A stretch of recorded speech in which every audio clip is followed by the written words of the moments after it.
പ്രതീക്ഷയ്ക്കപ്പുറമുള്ള വിജയമാണ് ആഗോളതലത്തിൽ ശിവകാർത്തികേയൻ ചിത്രം അമരൻ നേടുന്നത്. ശിവകാർത്തികേയന്റെ അമരൻ ആഗോളതലത്തിൽ 300 കോടി ക്ലബിലെത്തിയിരുന്നു. മറ്റൊരു നേട്ടവും സ്വന്തമാക്കിയിരിക്കുകയാണ് അമരൻ. ബുക്ക് മൈ ഷോയിൽ 2024 ടിക്കറ്റ് വിൽപ്പനയിൽ തമിഴകത്ത് അമരൻ ഒന്നാമതായി എത്തിയിരിക്കുകയാണ്.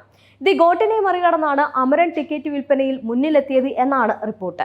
ശിവകാർത്തികേയന്റെ അമരൻ സിനിമയുടെ 178,3465 ടിക്കറ്റുകളാണ് വിറ്റഴിഞ്ഞത് എന്നാണ് റിപ്പോർട്ടുള്ളത്. 17.7 ലക്ഷം ടിക്കറ്റുകളാണ് വിജയുടെ ദി ഗോട്ടിനായി വിറ്റഴിഞ്ഞത്. ആദ്യമായിട്ടാണ് ശിവകാർത്തികേയൻ ആഗോളതലത്തിൽ 300 കോടി ക്ലബിൽ എത്തുന്നത് എന്നതും ശ്രദ്ധേയമാണ്. എന്നതിനാൽ തന്നെ വിജയത്തിന് പ്രാധാന്യമേറുന്നുമുണ്ട്. വിജയ് രാഷ്ട്രീയത്തിൽ സജീവമാകുന്നതിന്റെ തുടർ സിനിമയിൽ നിന്ന് ഇടവേള എടുക്കുകയാണ് വിജയ്. വിജയ്ക്ക് പകരം ആര് എന്ന ചോദ്യത്തിന് നിലവിൽ ഉത്തരം ശിവകാർത്തികേയൻ എന്നാണ്. ദളപതി വിജയ് നായകനായി എത്തിയ ദി ഗോട്ടിൽ ശിവകാർത്തികേയനും അതിഥി വേഷത്തിൽ എത്തുന്നുണ്ടായിരുന്നു. ചിത്രത്തിൽ വിജയ് ശിവകാർത്തികേയന് നിർണായകമായിട്ടുള്ള രംഗത്ത് തോക്ക് കൈമാറുന്ന ഒരു സീൻ ഉണ്ടായിരുന്നു. ഇത് വലിയ ചർച്ചയായി മാറുകയും ചെയ്തിരുന്നു. വിജയുടേതായി തുപ്പാക്കി എന്നൊരു സിനിമയുണ്ട്. തോക്ക് കൈമാറുന്നത് തന്റെ 1ാം നിര താരപദവി ശിവകാർത്തികേയനെ ഏൽപ്പിക്കുന്നതായിട്ടാണ് വ്യാഖ്യാനിക്കപ്പെട്ടിരുന്നത്. മേജർ മുകുന്ദ് വരദരാജന്റെ ജീവിതം പറഞ്ഞായിരുന്നു അമരൻ. മേജർ മുകുന്ദ് വരദരാജനായിട്ടായിരുന്നു ശിവകാർത്തികേയൻ ചിത്രത്തിൽ എത്തിയത്.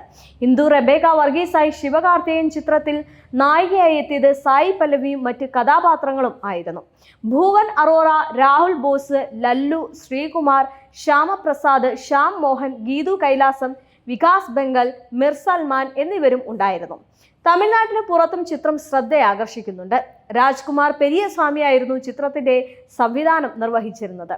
അതേസമയം അമരൻ സിനിമ റിലീസായതോടെ സമാധാനം നഷ്ടപ്പെട്ടു എന്നാണ് VV വാഗീസ് എന്ന് പറയുന്ന ഒരു വിദ്യാർത്ഥി പറയുന്നത്. അന്നു മുതൽ ഫോണിലേക്ക് തുരുതുര വിളിയാണ്. എല്ലാവർക്കും സായി പല്ലവിയോട് സംസാരിക്കണം.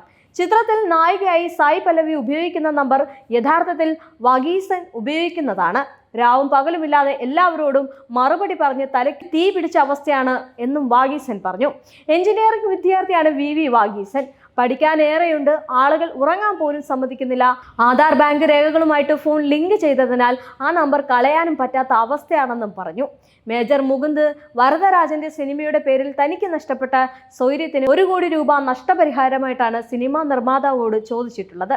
ഇതാവശ്യപ്പെട്ട് നിർമ്മാതാക്കൾ വക്കീൽ നോട്ടീസ് അയക്കുകയും ചെയ്തു. ഈ നമ്പറിൽ വിളിച്ചാൽ സായി പല്ലവി വിളി കേൾക്കില്ലാന്ന് ഒരു വക്കീൽ നോട്ടീസോടെയെങ്കിലും ആളുകൾ മനസ്സിലാക്കട്ടെ എന്നാണ് വഗീസൻ ചിന്തിച്ചത്. ഒക്ടോബർ 31-നാണ് അമരൻ റിലീസായത്. കുടുംബവുമൊത്ത് ദീപാവലി ആഘോഷിക്കുന്നതിനിടെയാണ് വഗീസിന് ആദ്യമായി സായി പല്ലവിയെ ചോദിച്ച് വിളി വന്നത്. പിന്നാലെ കോളുകളുടെ പരമ്പരയായിരുന്നു. അവസാനം ഫോൺ റിംഗ് കേൾക്കാതിരിക്കാൻ മ്യൂട്ട് ആക്കി വെച്ചു.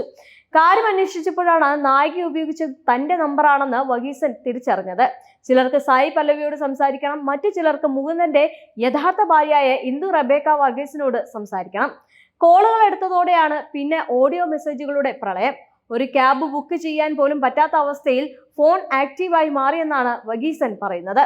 സംവിധായകൻ രാജ്കുമാർ പെരിയസ്വാമിയും ശിവകാർത്തികേയനും ടാഗ് ചെയ്ത് സോഷ്യൽ മീഡിയയിലൂടെ സംഭവം അറിയിച്ചെങ്കിലും പ്രതികരണമില്ലാതെ വന്നതോടെയാണ് നിയമപരമായിട്ട് പിന്നീട് നീങ്ങിയത്.